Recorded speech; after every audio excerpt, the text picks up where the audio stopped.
قل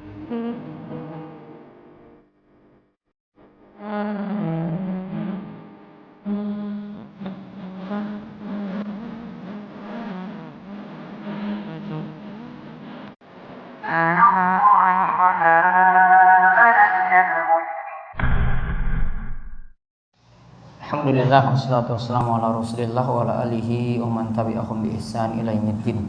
Allahumma inna nas'aluka ilman nafi'a wa rizqan thayyiba wa amalan mutaqabbala. Nah, sekarang kita lihat fikih manhajus salikin. Sekarang kita mempelajari hal-hal yang menyebabkan mandi wajib dan nanti caranya. Ya, artinya di sini dijelaskan oleh Syekh As-Sa'di dalam Manhajus Salikin ini ma yujibul ghuslu wa sifatuhu. Hal-hal yang menyebabkan mandi wajib dan cara mandinya seperti apa. Nanti akan dijelaskan di sini. Sekarang kita masih pada dua hal yang menyebabkan mandi wajib. Dibacakan. Mandi wajib karena junub dan hubungan intim. Syekh Abdurrahman bin Nasir As-Sa'di rahimahullah berkata, yang menyebabkan mandi wajib adalah pertama, junub, yaitu keluarnya mani karena hubungan intim atau selainnya. Yang kedua, bertemunya dua kemaluan. Taib, yang pertama janabah atau junub, yaitu khurujul mani, keluarnya mani bil wat'i wa ghairihi, karena ya hubungan intim wa nahwihi atau selainnya. Kemudian yang kedua iltiqal khitanain, yaitu bertemunya dua kemaluan, yaitu berhubungan intim. Kita lihat rincian satu persatu. Apa itu al-ghuslu? Apa itu al-ghuslu atau mandi? Yang dimaksud dengan al-ghuslu secara bahasa adalah mengalirkan air pada sesuatu. Sedangkan yang dimaksud dengan al-ghuslu secara syariat adalah menuangkan air ke seluruh badan dengan tata cara yang khusus. Ibnu Malik mengatakan bahwa al-ghuslu dengan ghainnya di dhammah bisa dimaksudkan untuk perbuatan mandi dan air yang digunakan untuk mandi. Jadi kalau al-ghuslu itu perbuatan mandinya. Ya, kalau jadi harokatnya ghainnya itu berubah, nanti maknanya berbeda lagi. Namun di sini kata Ibnu Malik, al-ghuslu itu artinya untuk perbuatan mandi sekaligus air yang digunakan untuk mandi. Nanti yang mirip dengan ini ada istilah sahur, ada istilah suhur. Kalau sahur itu makanannya, kalau suhur itu perbuatannya. Ya. Dan di sini kita lihat pengertiannya tadi menuangkan air ke seluruh badan dengan tata cara yang khusus. Jadi air diguyur ke seluruh badan, aturannya nanti ada. Ya, aturannya nanti kita akan lihat pada pertemuan-pertemuan berikutnya. Kali ini kita lihat dulu sebabnya. Kenapa seorang itu diwajibkan mandi? Satu, junub. Junub yang dimaksud Syekh As-Sa'di adalah dengan keluar mani, baik dengan hubungan intim atau selainnya. Nah, tadi junub sudah disebutkan oleh Syekh As-Sa'di. Junub yang beliau maksud, junub ini karena hubungan intim atau selainnya. Termasuk juga di sini yang menyebabkan mandi wajib adalah melakukan onani atau al-istimna, yaitu mengeluarkan mani dengan tangan. Nah, ini juga termasuk ya, karena beliau katakan atau selainnya. Berarti yang sama perbuatannya mengeluarkan mani juga. Yang sama perbuatannya mani itu keluar. Berarti di sini termasuk juga yang melakukan onani. Mengeluarkan mani dengan tangan atau bahasa Arabnya istimna. Bagaimana hukumnya? Lihat menurut ulama Syafi'iyah dan ulama Malikiyah, hukum onani itu haram. Nah, ulama Syafi'iyah dan Malikiyah. Berarti kalau saya cuma sebutkan dua, berarti ada yang berbeda pendapat dalam hal ini. Namun ini yang paling namun para ulama sepakat kalau mengeluarkan mani dengan tangan istri dibolehkan. Cuma dengan pasangannya saja yang halal. Ya, namun kalau untuk dirinya sendiri haram kalau menurut ulama Syafi'iyah dan ulama Malikiyah. Yang masih lebih ringan di sini nanti ulama Hambali. Ulama Hambali masih membolehkan jika dalam keadaan hajat, dalam keadaan butuh. Namun yang paling aman adalah tidak melakukan onani. Karena Allah Subhanahu wa taala memberikan jalan untuk orang-orang yang ingin menyalurkan syahwatnya, illa ala azwajihim aw ma malakat aymanuhum fa innahum ghairu malumin. Maka dia salurkan itu kepada istri-istrinya atau kepada budak-budaknya, maka seperti itu tidak tercela. Maka di sini cuma disebutkan dua saja. Tidak, kalau tidak kepada istri, kalau memiliki budak hamba sahaya berarti disalurkan pada itu. Berarti selain itu dia dihukumi berdosa. Ya, ini jadi dalil dari ulama Syafi'iyah dan ulama Malikiyah seperti itu. Nanti berbeda ulama Hanafiyah, beda ulama Hambali juga berbeda dalam hal ini. Namun mereka sepakat tadi yang dalam perbuatan yang kedua yang disebut tadi. Jadi junubnya ini pokoknya mengeluarkan mani. Mani itu keluar baik dengan hubungan intim atau ada juga dengan istimna, ada juga mungkin dengan mimpi basah. Terus kita lihat junub sendiri pengertiannya di bawah. Junub sendiri secara bahasa berarti jauh, lawan kata dari dekat. Sedangkan secara istilah, junub dimaksudkan untuk keadaan keluar mani atau keadaan seseorang sehabis hubungan intim. Karena orang tersebut tidak boleh mendekati sholat, mendekati masjid, dan tidak boleh membaca Al-Quran. Nah, dalam Al-Mawsu' Al-Fiqhiyah sebutkan junub itu secara bahasa itu artinya bu'dun, jauh. Lawan kata dari dekat. Kalau kita bahas junub, ada dua kemungkinan di sini. Keadaan seseorang yang sehabis hubungan intim itu namanya junub. Atau keadaan seseorang ketika maninya keluar itu namanya junub. Kenapa diartikan jauh tadi? Karena orang yang junub tadi mesti jauh dari sholat, dia tidak boleh mengerjakan sholat. Mesti jauh juga dari masjid, tidak boleh dekati masjid kecuali abirus sabil, dia cuma lewat begitu saja. Dan juga tidak boleh membaca Al-Quran. Kalau ini menurut jumhur seperti itu. Terus dalil bahwa keluarnya mani mewajibkan untuk mandi adalah firman Allah Ta'ala, wa in kuntum junuban fatahharu. Dan jika kamu junub maka mandilah. Nah, seperti dalam surat Al-Maidah ayat 6, ini dalil yang menyebutkan tentang wajib mandi karena junub. Wa in kuntum junuban, jika kalian dalam keadaan junub, fatahharu, maka mandilah. Terus dalam ayat lain disebutkan, ya ayyuhalladzina amanu la taqrabus salata wa antum sukara hatta ta'lamu ma taquluna wa la junuban illa 'abiri sabilin hatta taghtasilu. Hai orang-orang yang beriman, janganlah kamu salat sedangkan kamu dalam keadaan mabuk sehingga kamu mengerti apa yang kamu ucapkan.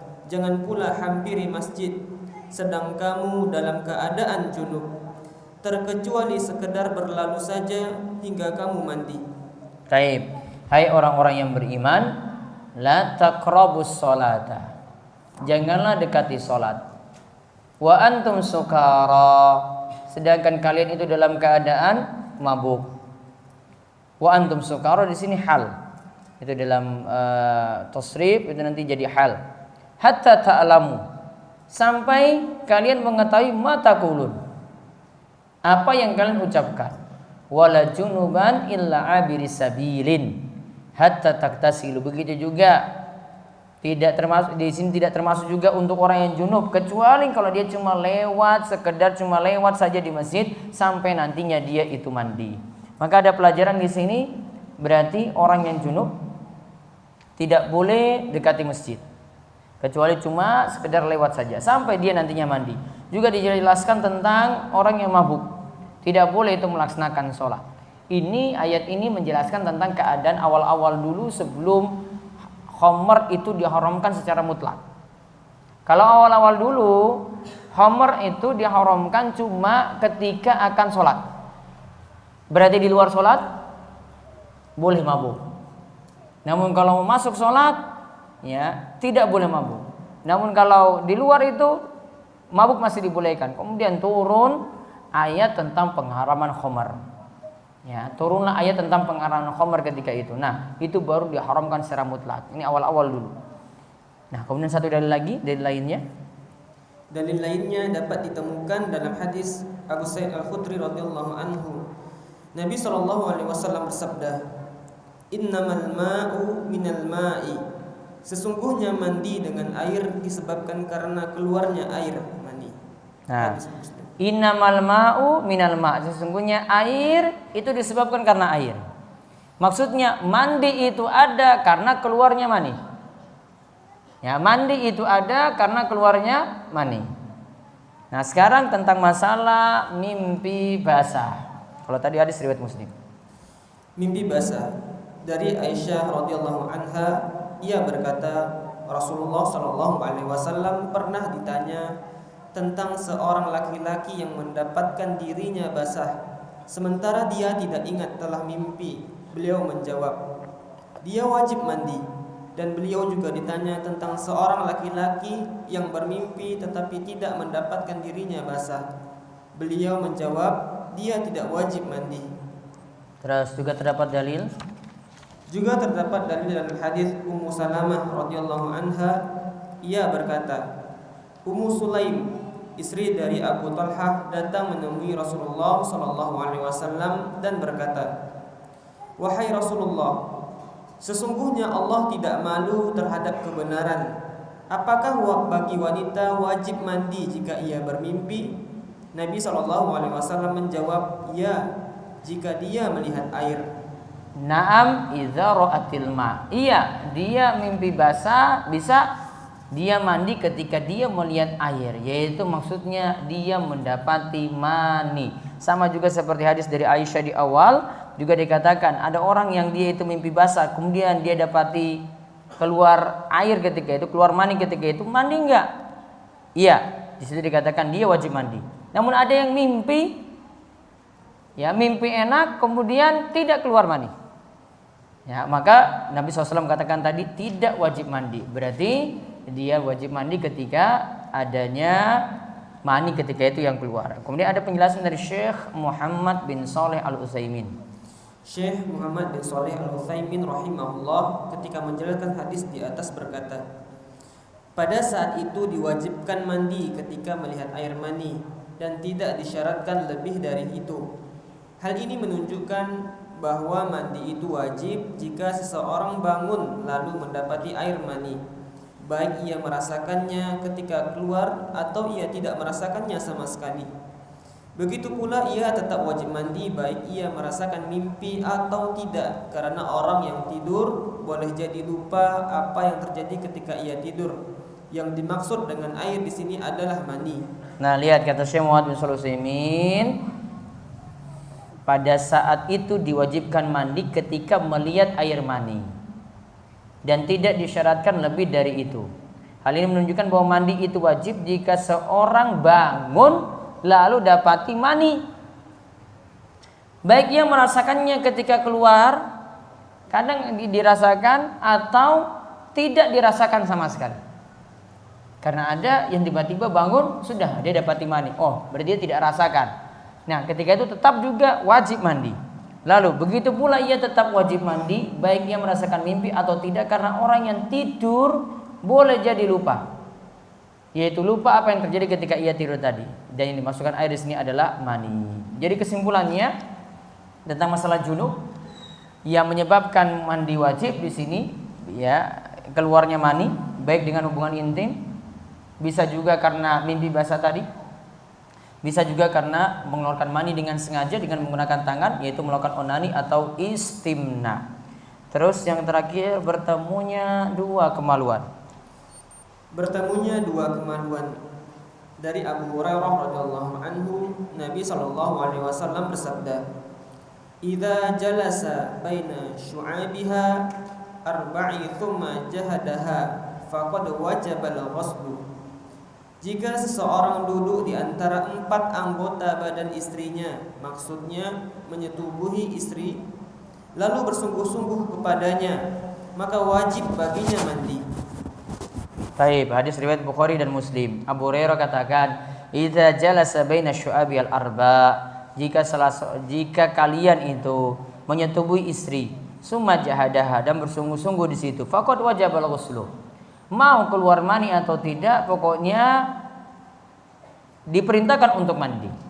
Lihat dalam tambahan riwayat, Di dalam riwayat Muslim terdapat tambahan wa in lam yunzil, walaupun tidak keluar mani. Nah, pokoknya terjadi hubungan intim, bertemunya dua kemaluan, ya. Kalau para ulama itu katakan dua kemaluan itu bertemu, ya bagaikan timba yang masuk dalam sumur, maka walaupun tidak keluar mani tetap wajib mandi. Kemudian dari Aisyah. Dari Aisyah radhiyallahu anha, ia berkata, seorang laki-laki bertanya kepada Rasulullah sallallahu alaihi wasallam tentang seorang laki-laki yang menyetubuhi istrinya namun tidak sampai keluar air mani. Apakah keduanya wajib mandi? Sedangkan Aisyah ketika itu sedang duduk di samping, maka Rasulullah sallallahu alaihi wasallam bersabda, "Aku sendiri pernah bersetubuh dengan wanita ini," yang dimaksud adalah Aisyah, "namun tidak keluar mani. Kemudian kami pun mandi." Nah, Rasulullah SAW katakan sendiri pernah berhubungan intim dengan Aisyah, tidak keluar mani, maka tetap mandi saat itu. Jadi bukan karena keluar mani atau tidak, yang penting sudah berhubungan intim, maka bertemunya dua kemaluan jadi sebab mandi itu wajib. Wallahu a'lam bishawab. Saya lanjutkan dengan pertanyaan. 4 menit lagi.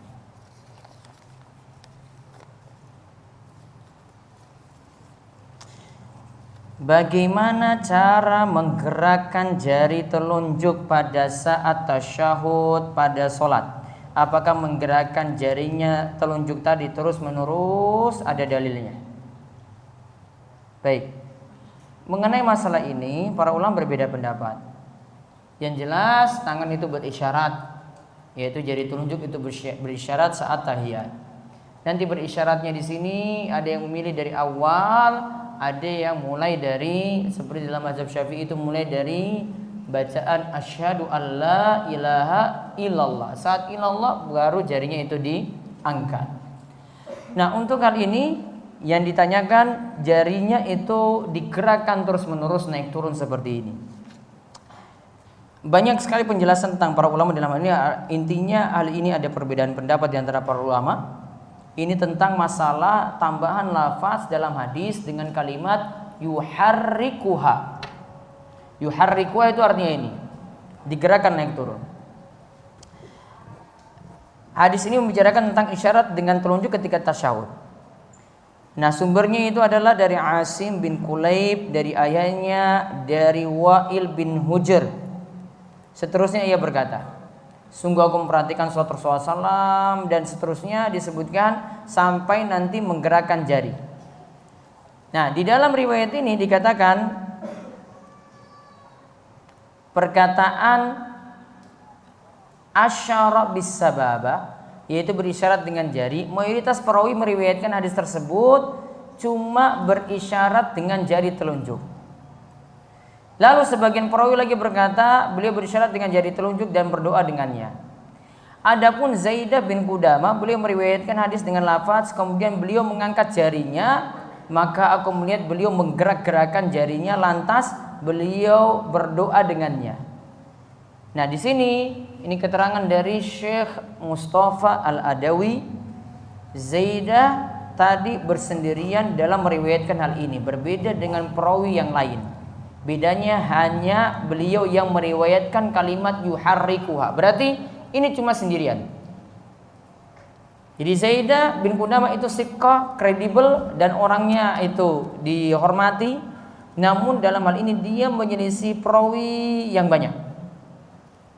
Gambarannya seperti ini. Ini dalam istilah hadis ada yang namanya istilah hadis sats. Sats itu perawi-perawinya semua bisa diterima, cuma karena lantaran ada perawi yang saat itu bersendirian, beda dengan yang mayoritas, maka yang bersendirian ini dianggap cacat. Ini ada satu orang yang meriwayatkan tadi menggerakkan jari. Yang 4 ya, semua mengatakan cuma isyarat saja. Kira-kira kalau kita memilih yang mana? Milih yang 1 apa milih yang 4? Yang 4 itu katakan tidak menggerakkan. Milih yang mayoritas atau milih yang bersendirian? Ya, milih yang mayoritas dikarenakan ini cuma bersendirian saja. Berarti ya di situ ada cacatnya pada hadisnya. Ini yang dikenal dengan hadis sats. Wallahu a'lam. Jika seorang junub bolehkah murojaah hafalan atau membaca mushaf? Kalau junub yang pertama sebelum saya jawab ini, junub itu punya kelonggaran untuk mandi. Kira-kira bisa mandi segera enggak? Yang junub bisa mandi segera enggak? Bisa ya? Maka kalau pertanyaannya ini, bolehkah murojaah hafalan ataukah membaca mushaf? Kalau dia tanya membaca, iya membaca tidak menyentuh memang. Namun junub ini beda dengan wanita haid. Kalau wanita haid nunggu dulu sampai suci beberapa hari. Kalau ini cuma dia mandi, nanti beberapa menit dia itu mandi selesai, sudah dia mau lanjut hafalan lagi dan membaca mushaf lagi, sudah jadi suci. Sehingga pertanyaan ini kembali pada itu dulu. Kemudian yang kedua, para ulama punya pembahasan juga tentang membaca Al-Quran, hukum membaca Al-Quran bagi orang junub. Jumhur ulama, kebanyakan ulama mengatakan tidak boleh orang yang junub membaca Al-Quran. Membaca saja, di sini kita tidak bahas menyentuh. Kalau menyentuh sudah jelas nggak boleh. Ini membaca, ada Al-Quran misalnya di dinding atau ada terbuka begitu, kemudian dia baca. Apakah dibolehkan ataukah tidak? Jumhur katakan tidak boleh.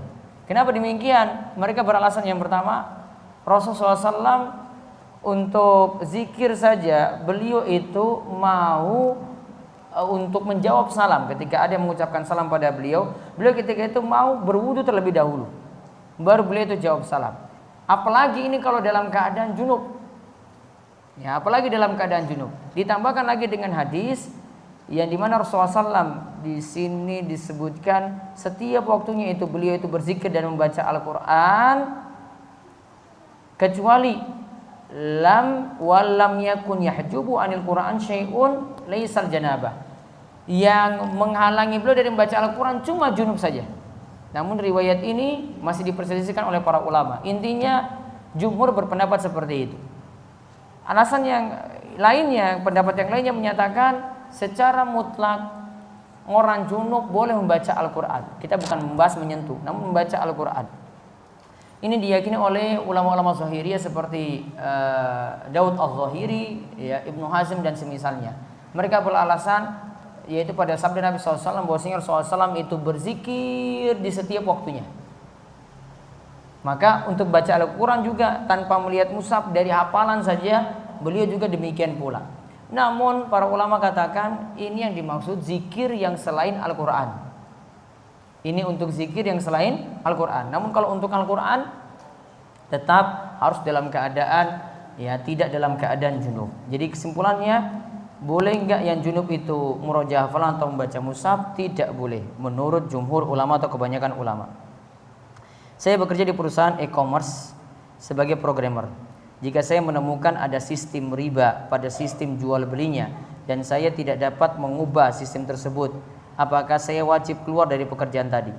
Jika pernah, ya, apakah harus keluar dari pekerjaan tadi? Kalau dia mengurus riba, berarti nanti dia entah masuk dari bagian orang yang katibahu, yang mencatatnya, atau wasyahidaihi, atau yang jadi saksinya. Kalau seperti ini berarti kena laknat. Berarti dari masalah ini, ya, pekerjaannya jadi masalah.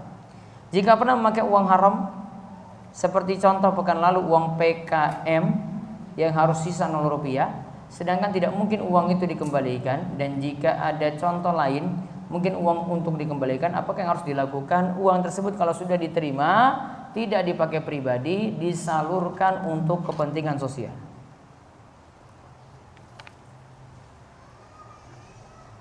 Apakah demokrasi termasuk bid'ah?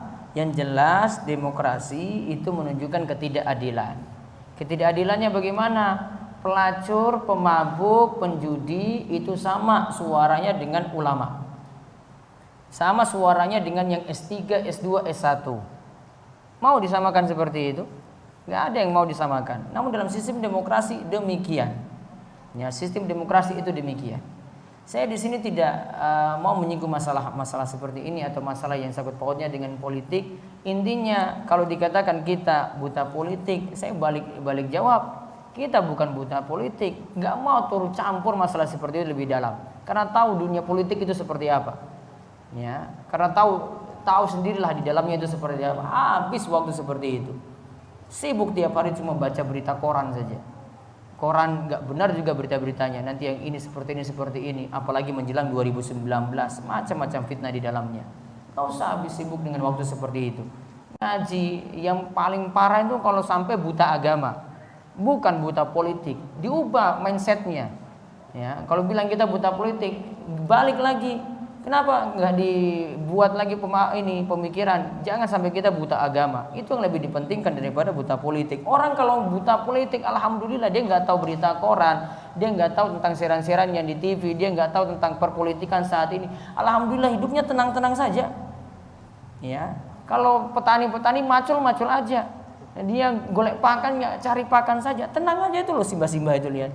Tahu nggak tentang perpolitikan ini saling jatuhkan sana sini, nggak tahu itu. Ya, cuma tahu ini harga bawang bagaimana, ini hasil ini bagaimana, itu saja. Tenang-tenang saja hidupnya. Coba orang yang sibuk dengan politik seperti ini. Ya, makanya kalau tanya seperti ini lagi saya mohon ya, tidak terlalu sibuk dengan hal itu. Biarkan saja. Biarkan 2019 itu berlalu begitu saja.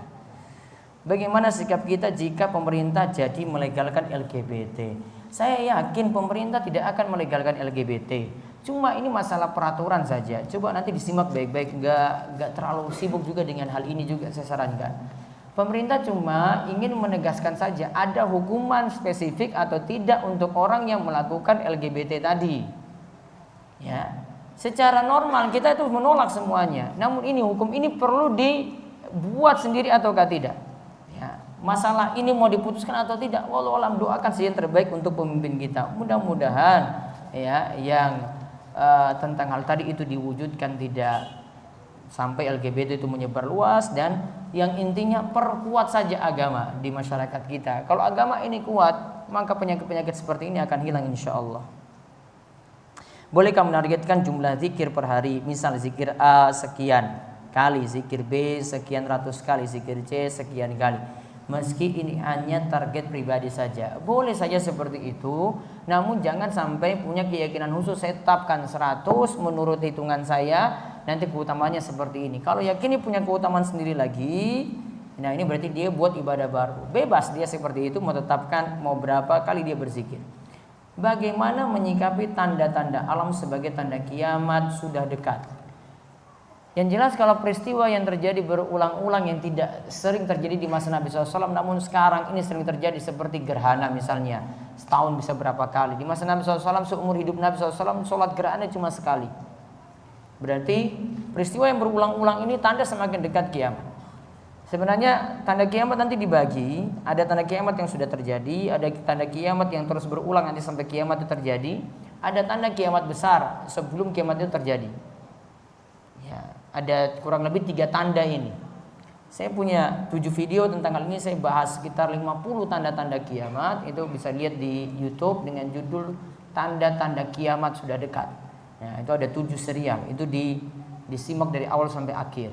Intinya tanda ini semuanya berdalil, nggak usah pakai tanda-tanda yang kita terka-terka sendiri. Nanti datangnya Dajjal, Dajjal itu berarti USA, itu Amerika.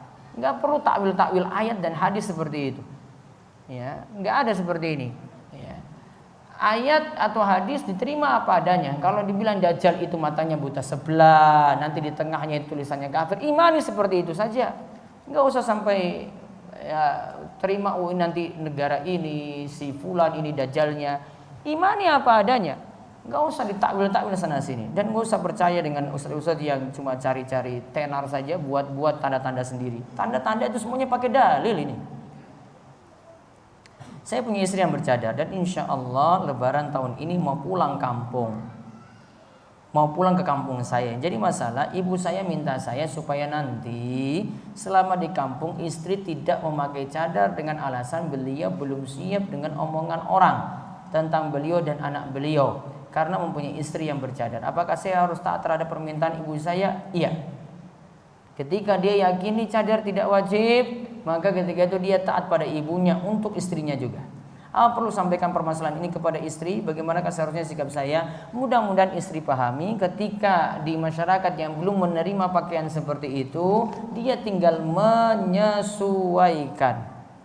Apabila ada tamu datang ke rumah atau kantor, kemudian atau lalu azan sholat berkumandang, apakah kita boleh meninggalkan tamu untuk kemudian menjalankan sholat? Kalau tamunya muslim diajak sholat berjamaah, tidak ditinggal di situ. Gampang sekali. Ayo mas, bareng saya sholat berjamaah. Itu tempat wudhunya di situ. Ayo kita nanti berangkat bareng. Kurang sarung, kamu sarungmu nggak ada, ini saya kasih sarung. Pakai ini. Oh mau pakai koko lagi? Ini ada koko ini. Nah, udah gampang. Gak usah terlalu repot ngurus tamu, kecuali kalau dia non muslim. Nah itu baru kita minta pamit dulu, azan berkumandang, saya izin dulu mau melaksanakan sholat sebentar, saya nanti akan balik. Teman saya ada yang bisa melihat makhluk-makhluk halus dan kadang diusilin. Dia juga sering merasa kepanasan ketika berada lama di masjid. Saran saya orang ini diruqyah. Pertama, tanda orang yang mesti diruqyah: 1, kepanasan ketika di masjid. 2, ketika dengar azan itu mau kabur dari masjid. 3, ketika ada yang baca Al-Quran dia sudah kepanasan kanan kiri juga. Ya, kalau tanda-tanda seperti ini tanda-tanda yang harus diruqyah. Ya, nggak boleh dibiarin. Dan tadi dia melihat makhluk gaib sampai dia bisa usilin makhluk gaibnya juga loh katanya di sini. Dia bisa usilin makhluk gaibnya. Saran saya, dia bisa lihat itu bukan indera keenam. Ya, ini masalah pada dirinya. Boleh jadi ini kesalahan dari anaknya, boleh jadi ini dari orang tua, boleh jadi ini dari simbahnya dulu. Biasanya ini karena punya sesuatu yang sakti-sakti yang simpan di rumah. Ada keris saktinya, ada senjata-senjata ampuhnya di rumah. Nah ini karena dulu dari leluhurnya itu ada sesuatu, maka anaknya itu punya indigo tadi seperti yang disebutkan. Baik, kita lanjutkan sesi tanya jawab. Ustaz, saya mau tanya, apa hukum ngeprint e-book? Saya sedang belajar ilmu agama, punya beberapa buku Islami e-book, tapi lebih senang baca buku asli, bukan e-book. Sedangkan untuk buku-buku Islami seperti Tafsir Ibnu Katsir, Fikih Mazhab Imam Syafi'i, Riyadhus Shalihin, Sirah Nabawiyah itu mahal-mahal. Ditambah lagi buku-buku tersebut sampai beberapa jilid. Kan nggak lucu Ustaz, saya beli buku tapi harus puasa sebulan penuh tanpa sahur dan berbuka. Karena saya sudah cek harganya di atas 1 juta untuk 1 set beberapa jilid. Mohon sarannya Ustaz. Ya kalau sudah tahu dirinya itu nggak mampu beli buku asli, ya sudah pakai e-book. Kalau di Android itu ada aplikasi-aplikasi, ya ini sudah membantu juga di sini. Ya sementara pakai itu dulu. Kapan mau pakai buku asli? Ya sudah kalau punya kecukupan rizki. Imam Syafi'i itu mengatakan orang sukses dalam belajar itu kalau punya 6 modal. Zaka'un wa hisun wa ijtihadun wa bulghatun wa suhbatu ustazin wa tulu zamanin. Kata Imam Syafi'i, mau sukses dalam belajar itu 6 modal ini. Cerdas, zaka'un wa hisun semangat, istihad sungguh-sungguh, ya, wa bulghatun punya modal, wa suhbatu ustazin berteman dengan ustadz artinya belajar dengan guru, wa tulu zamanin kemudian butuh waktu yang lama untuk belajar. Maka di antara modalnya adalah harus punya di sini agar sukses dalam belajar. Nah itu nabung dulu seperti itu. Insya Allah kalau antum banyak berkorban, banyak puasa tadi ya, banyak puasa tadi, insya Allah akan dibukakan kemampuan untuk memiliki buku tadi. Mudah-mudahan dari usaha itu malah ilmunya itu jadi berkah. Tanda berkahnya bisa ngaji dengan istiqomah, baca kitab-kitab itu dengan istiqomah juga seperti itu. Jika membaca zikir pagi saja tidak sempat membaca zikir petang, apakah sudah melindungi diri pada hari tersebut dari gangguan jin? Iya, dia sudah mendapat perlindungan, namun lebih sempurna kalau baca zikir pagi sekaligus petangnya. Apa hukum membeli sepatu KW? KW ini ada macam-macam yang dimaksud, saya nggak bisa rinci di sini. Ada KW itu yang dimaksudkan merek yang sudah terkenal kemudian dibuat KW-nya. Ada yang KW-nya di sini namanya mirip-mirip lah. Ya, namanya itu mirip-mirip. A jadi dia tambah huruf lagi di belakangnya, AA misalnya. Ya. Kalau jadi seperti ini yang merek yang lainnya yang ini muncul merek yang baru seperti ini boleh untuk dibeli. Namun kalau yang pertama tadi baiknya tidak untuk dibeli. Karena dari sisi penjual pun sebenarnya itu melanggar di sini karena dia menjual barang KW dan ini melanggar hak seseorang. Setiap muslim asalnya ingin memanfaatkan milik orang lain harus minta izin dulu. Ya, memanfaatkan milik orang lain harus minta izin dulu. Maka berlaku juga untuk masalah tadi. Bolehkah anak laki-laki memandikan jenazah ibunya? Tidak boleh. Dalam pembahasan juga fikih Syafi'i, Syekh Mustafa Al-Bugha menyebutkan dalam Al-Fiqh Al-Manaji, beliau katakan yang boleh memandikan jenazah laki-laki adalah laki-laki. Jenazah perempuan adalah perempuan. Boleh dimandikan dengan lawan jenis cuma satu kasus, yaitu suami istri saja.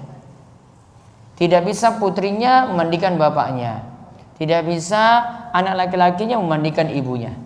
Ya, ini aturan juga dalam mazhab Syafi'i seperti itu. Saya sudah menjelaskan hal ini ketika menjelaskan fikih Safinatin Najah di pengajian di Masjid Al-Ikhlas Karangpendok. Ketika sholat berjamaah, setelah imam membaca ayat terakhir surat Al-A'la, Suhufi Ibrahim wa Musa, orang di samping saya membaca alaihi salam. Apakah ini dibenarkan? Tidak benar, tidak ada tuntunan. Jika kita punya usaha dan ada teman yang tertarik untuk investasi namun teman itu non muslim, bagaimanakah hukumnya? Dan jika dia sepakat untuk berakad secara Islam, bagaimana pula hukumnya? Amannya kalau ada yang muslim itu lebih baik daripada mungkin ada perjanjian-perjanjian yang nanti mengganggu keyakinan kita dan seterusnya. Dan hal-hal apapun nanti kita akan sulit untuk bertindak kalau kerjasamanya dengan non muslim. Sebisa mungkin cari yang muslim terlebih dahulu. Walaupun secara akad, muamalah masih dibolehkan, namun amannya dengan muslim terlebih dahulu. Larangan membaca Al-Quran di sini, apakah yang membaca dengan menyentuhnya atau umum termasuk bagi yang membaca dengan hafalannya? Tadi saya sudah sebutkan yang dimaksudkan membaca saja dengan hafalan, tidak yang kita bahas tadi menyentuhnya. Kalau menyentuh sudah jelas larangannya, la yamassul Quran illa tahir. Tidak boleh menyentuh mushaf Al-Quran kecuali orang yang suci. Sedangkan membacanya tadi jumhur, kebanyakan ulama katakan haram bagi orang yang junub untuk membaca Al-Quran. Saya adalah calon dokter hewan. Apabila saya mau membuat klinik hewan padahal mayoritas pasiennya itu anjing, apa disebut pasien juga tuh? Anjing. Apakah haram ketika saya menerima bayaran dari klien anjing tadi? Misal saya tidak mengambil keuntungan atau harga menarik, biaya pokok saja, apa hukumnya? Kalau bisa tidak untuk membantu anjing tadi, kalau bisa cari yang lainnya. Apa hanya ngurus anjing saya atau dokter hewan? Kalau sapi nyuntik sapi kayak gitu nggak bisa. Karena ada pekerjaan yang lainnya, kan ini bukan pekerjaan khusus ini. Kalau memang kliennya tadi katakan banyak yang memelihara anjing, ya cari yang lain. Berarti masih ada yang lain, jadi punya peluang yang lain. Saya seorang driver Gojek. Setelah saya tahu GoFood haram, apakah bila saya mengambil order GoFood, saya termasuk dalam ancaman yang akan diperangi oleh Allah dan uang haram? Saya sudah jelaskan kemarin tentang GoFood, sisi haramnya adalah ada ribanya. Ribanya adalah ketika pihak Gojek itu membuat kerjasama dengan merchant, dengan toko, kemudian mendapatkan diskon 20%, misalnya harga 100.000, dia cuma bayar 80.000 saja. Ketika dia bawa kepada konsumen, dia minta dibayar 100.000. Padahal uang awalnya pakai dia dulu, uang dia. Berarti akad yang terjadi adalah utang piutang. Dia utangkan uang 80.000, pingin kembali 100.000. Maka akad ini saja yang tidak dipenuhi, yang lainnya boleh. Dan bila Anda tidak mengambil order GoFood, hanya GoRide, Ojek, dan GoSend ngirim barang, apakah uang yang saya terima halal? Halal. Sedangkan pembayaran konsumen bercampur antara GoPay dan cash. Selama nanti tidak ada akad yang bermasalah, karena saya perlu tahu detail juga GoPay itu akadnya apa saja, asalnya masih dibolehkan terlebih dahulu, ya, selama tidak ada pelanggaran di situ. Teman saya ikut Putri Indonesia 2018. Dia termasuk teman dekat karena pernah satu kamar saat SMA. Bagaimana baiknya akhlak saya untuk mengingatkannya dengan cara mulia? Saya takut salah berbicara karena posisi pisah sejak lulus SMA. Sudah berkali-kali diingatkan lewat japri atau telepon untuk mengenakan kerudung, tapi belum juga pakai sampai sekarang. Saya yakin belum mau pakai ini kalau masih jadi Putri Indonesia. Ya, jadi caranya bukan seperti itu. Nanti tunggu yang lain-lain dulu lah. Nggak, mengingatkan itu dulu. Ingatkan bagusnya Islam dulu, bagusnya amalan dulu, dorong dia untuk punya akhlak yang baik. Yang masalah itu nanti dulu belakangan. Ketika dia sudah tertarik pada ajaran Islam, nanti dia pelajari sendiri. Oh, ternyata dalam Islam ini seperti ini. Karena kalau kita nembak langsung seperti itu, sudah yang lainnya dia tolak lagi. Padahal ada yang lebih penting, ingatkan dia syirik, ingatkan dia masalah sholat, itu lebih penting daripada ingatkan itu. Masih ada yang lebih penting yang lainnya. Jadi lakukan secara bertahap. Bagaimana hukum mengikuti selawatan bersama si A? Saya nggak mau sebut namanya. Hukum mengikuti selawatan. Kalau selawatannya sudah aneh-aneh, pakai lagu-lagu, pakai musik-musik, itu nggak selawat lagi. Itu lagi asik-asik dengar selawat. Selawat yang bagus itu khusyuk mau berselawat. Seperti kita baca ketika tahiyat itu. Perlu nggak pakai nada khusus kita baca tahiyat selawat? Nggak perlu. Itu saja sudah dapat pahala. Dan selawat yang paling afdol itu nggak selawat yang kita buat-buat sendiri. Salawat yang paling afdal adalah salawat Ibrahimiyah. Allahumma sholli ala Muhammad wa ala ali Muhammad kama shallaita ala Ibrahim wa ala ali Ibrahim innaka Hamidum Majid. Ini paling afdal. Mau siapa yang buat kayak dia buat dengan bait syair yang bagus, tetap salawat dari Nabi SAW lebih afdal daripada salawat yang orang-orang buat. Daripada pujian-pujian yang orang itu buat. Nabi tahu cara menyanjung dirinya sendiri bagaimana. Kalau orang lain tidak tahu cara menyanjung Nabi. Namun Nabi SAW tahu sendiri cara menyanjung diri beliau sendiri. Ya, walaupun mau bilang itu keturunan Nabi sekalipun, yang tahu tetap Nabi, bukan keturunannya. Ya, paham ini? Tidak usah buat gaya-gaya baru untuk solawat-solawat seperti ini. Saya seorang sarjana teknik geologi, Ustadz. Ada sebuah pembahasan perusahaan tambang menawarkan saya untuk memakai nama dan ijazah saya agar perusahaan tersebut dapat izin operasi, dan dari itu saya dapat persenan dari hasil mereka meskipun saya tidak kerja. Apakah saya harus yang saya lakukan, Ustadz? Apa hukum penghasilan saya jika saya terima tawaran tersebut?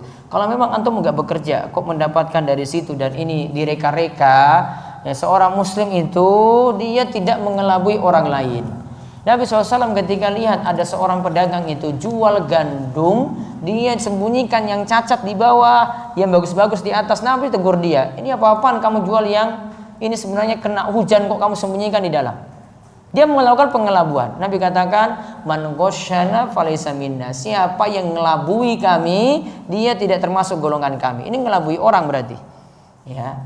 Dia ngelabui orang, dia bukan bagian dari perusahaan, cuma ditawarin seperti itu saja, ambil ijazahmu sini, kita pakai, nanti kamu dapat bayaran sekian, padahal dia bukan pekerja misalnya. Kalau ada pengelabuan di situ haram, dan uang yang diterima juga haram. Bagaimana hukum menghadiri resepsi pernikahan seperti yang dilakukan masyarakat kita pada umumnya? Bagaimana cara menyelenggarakan walimatul urs yang baik bagi mas-mas yang mau nikah, akhwat-akhwat yang mau nikah? Asalnya walimatul urs, saya ditanya berulang kali gimana cara yang baik untuk buat walimatul urs. Walimatul urs tidak diatur oleh Nabi SAW. Satu, tidak diatur oleh Nabi secara spesifik. Mau acara bagaimana tidak diatur. Yang jelas yang harus dipikirkan, jangan sampai ada larangan-larangan yang dilakukan ketika walimatul urs itu diadakan. Sebisa mungkin seperti itu. Namun ingat yang ketiga, tolong pahami, antum itu ngaji, namun orang tua belum tentu ngaji. Antum punya ilmu, namun orang tua turun-temurun itu nggak punya ilmu, dan antum baru dakwahin pas mau naik pelaminan. Kira-kira diterima atau tidak? Nah, diterima atau tidak? Sulit sekali orang tua terima. Wah, seperti ini jadinya anak saya ini setelah lulus. Ya, bentak-bentak orang tua, maksain orang tua. Tolong perhatikan keadaan orang tua seperti apa. Antum kalau mau ngajarin seperti ini dari sekarang sebelum naik pelaminan. Baru nanti beritahu ini seperti ini, mak saya ini pingin seperti ini, saya dengar kajian kayak gini, orang tua tertarik kajian lagi. Masya Allah itu akan dimudahkan. Ya, terutama kalau dapat akhwat yang baik agamanya, Masya Allah lebih dimudahkan lagi.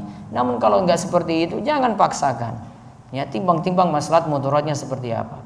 Mau bertanya, bolehkah saya berhenti kuliah dengan niat meringankan beban suami meskipun orang tua saya melarang keras dan suami memiliki amanah kepada ortu saya?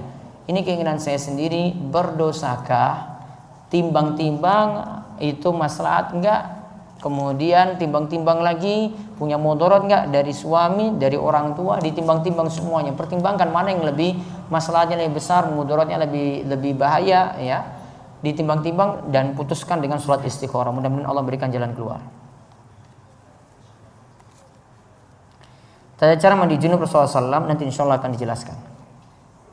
Apakah istri harus melakukan mandi wajib jika melakukan onani terhadap suami yang keluar air mani yang mandi?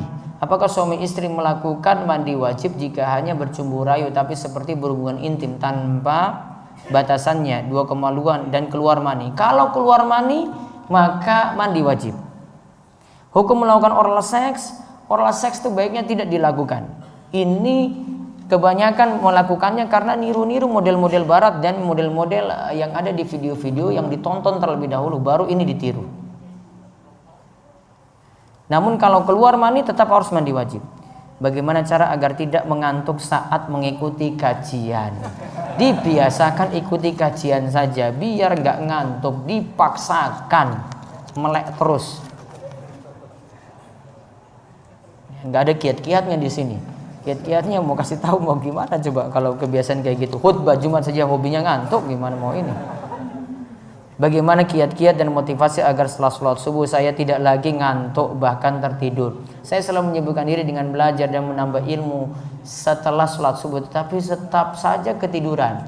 Kalau ini dia baca buku sendiri ya mungkin cepat ketiduran. Namun coba biasakan di masjid. Setelah sholat subuh dia diam di masjid sampai matahari meninggi, terus sholat isra 2 rakaat dapat pahala haji dan umrah yang sempurna. Maka kebiasaannya seperti ini, apalagi ada teman-teman yang barengan di situ. Mungkin ada majelis juga ada subuh langsung. Nanti kebiasaan tidur setelah sholat subuhnya nanti akan hilang. Jika seorang akhwat makan di tempat umum dan hendak sholat, tempat wudhu yang tersedia sangat terbuka, sedangkan yang berada di kamar mandi hanyalah wastafel saja. Bolehkah berwudu dari membasuh tangan hingga membasuh kepala itu di wastafel, kemudian berpindah tempat keluar untuk membasuh kaki, melanjutkan di tempat keluar di tempat lainnya? Apakah wudunya sah? Selama syaratnya kemarin kita sebutkan mualah, tidak ada jeda waktu yang lama. Kalau tidak ada jeda waktu yang lama boleh. Jika jima 2 kali apakah harus mandi setiap akan melakukannya? Disunahkan untuk mandi. Wudu yang disunahkan untuk diulangi. Jika junub apakah harus segera mandi atau boleh ditunda? Boleh tunda silahkan, kalau mau mandi lebih cepat lebih baik. Atau dia memilih 1 mandi, atau kemudian yang kedua dia memilih wudu dulu sebelum tidur, cuma wudu saja. Ya, nanti mandinya nanti setelah bangun akan sholat subuh. Yang ketiga, boleh juga dia tidur tanpa mandi, tanpa wudu, makruh. Bagaimana menentukan batas antara buruk sangka, suuzon dan berhati-hati? Melihat di saat ini banyak modus. Kalau dia buruk sangka, kalau punya sebab boleh. Kalau tanpa sebab sama sekali tidak ada indikasi-indikasi untuk berprasangka jelek pada orang lain, maka tidak boleh. Menjawab salam atau bersin, apakah wajib terdengar yang memulainya? Apakah perlu mengulang jika tidak terdengar? Kalau kita menjawab salam baiknya didengar oleh orang yang mengucapkan. Jawab bersin orang juga baiknya didengarkan oleh dia, biar tahu dia itu tahu kita mengucapkan yarhamukallah, biar dia nanti balas lagi yahdikumullah wa yuslih balakum. Apakah standar batasan antara maslahat dan mafsadat? Ini pembahasannya khusus ya, saya tunda dulu. Apakah seorang kakak boleh memaksa adiknya untuk hadir di majelis ilmu? Baiknya tidak dipaksakan, cukup tunjukkan dengan tingkah laku saja. Mudah-mudahan adik tertarik untuk belajar agama. Bolehkah melintas di depan orang yang sedang berzikir setelah sholat? Masih dibolehkan, yang dilarang adalah lewat di depan orang yang sholat. Nabi SAW katakan mending diam di situ selama 40 apa? Ada yang sebut dalam riwayat disebut 40 hari, 40 bulan atau 40 tahun. Ada yang sebut spesifik 40 tahun. Mending diam selama 40 tahun daripada lewat di hadapan orang yang sedang sholat. Namun kalau zikir, ini bukan orang yang sedang sholat. Jadi cuma berlaku untuk orang yang sedang sholat saja, bukan untuk orang yang sedang zikir. Wallahu a'lam. Saya cukupkan dulu, nanti insyaallah jawaban yang lainnya akan dibahas pekan depan biiznillah. Demikian kita cukupkan, mudah-mudahan bermanfaat. Mudah-mudahan Allah memberikan kita taufik dan hidayah dan senantiasa diberikan keistiqomahan, dan mudah-mudahan yang kita raih pada hari ini bermanfaat bagi kita sekalian. Kita tutup dengan doa kafaratul majelis. Subhanakallahumma bihamdik, asyhadu alla ilaha illa anta, astaghfiruka wa atubu ilaik. Assalamualaikum warahmatullahi wabarakatuh.